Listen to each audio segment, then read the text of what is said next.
लोकसभा चुनाव में शेखावटी मारवाड़ में बीजेपी का प्रदर्शन कुछ खास नहीं रहा, जबकि कांग्रेस गठबंधन ने कई सीटों पर जीत हासिल की।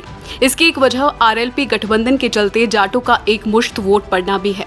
नागौर लोकसभा सीट आरएलपी को देने का कांग्रेस के फैसले का असर कई सीटों पर दिखा, लेकिन इस गठबंधन में दरार पड़ने की खबरें भी सामने आने लगी है।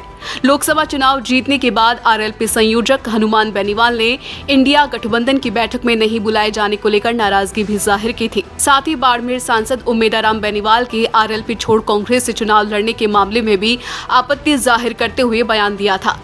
अब कांग्रेस आरएलपी के रिश्तों की अग्नि परीक्षा खिवसर में होगी, क्योंकि आरएलपी से विधायक बनने के बाद बेनीवाल ने लोकसभा चुनाव भी जीता। ऐसे में सीट खाली होने के चलते उपचुनाव हो रहा है। स्वाभाविक तौर पर आरएलपी इसे अपने खाते की सीट मान रही है, लेकिन कांग्रेस के भीतर भी दावेदार चुनाव लड़ने की बात कह रहे हैं। चुनावी तैयारियों के बीच सवाल ये भी है कि इस बार कांग्रेस और आरएलपी मिलकर चुनाव लड़ेंगे या फिर आमने सामने होंगे।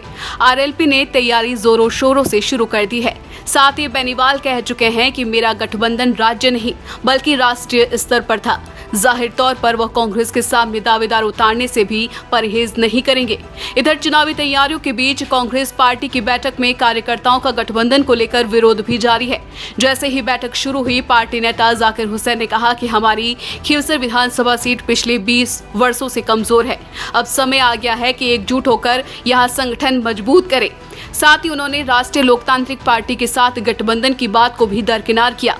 कार्यकर्ताओं का ये भी कहना था कि जो भी साथी कांग्रेस से नाराज होकर चले गए हैं, उन्हें मनाकर पार्टी में वापसी करवाई जाए। बता दें कि राष्ट्रीय लोकतांत्रिक पार्टी के इस गठ में साल 2023 के चुनाव के दौरान हनुमान बेनीवाल ने कड़ी टक्कर के बावजूद चुनाव जीता था और बीजेपी प्रत्याशी रेवतराम डांगा महज 2059 वोटों से चुनाव हार गए थे। इसके बाद लोकसभा चुनाव में बेनीवाल और ज्योति मिर्धा की टक्कर हुई, जिसमें बेनीवाल ने फिर परचम लहराया। अब रेवतराम डांगा एक बार फिर तैयारी कर रहे हैं।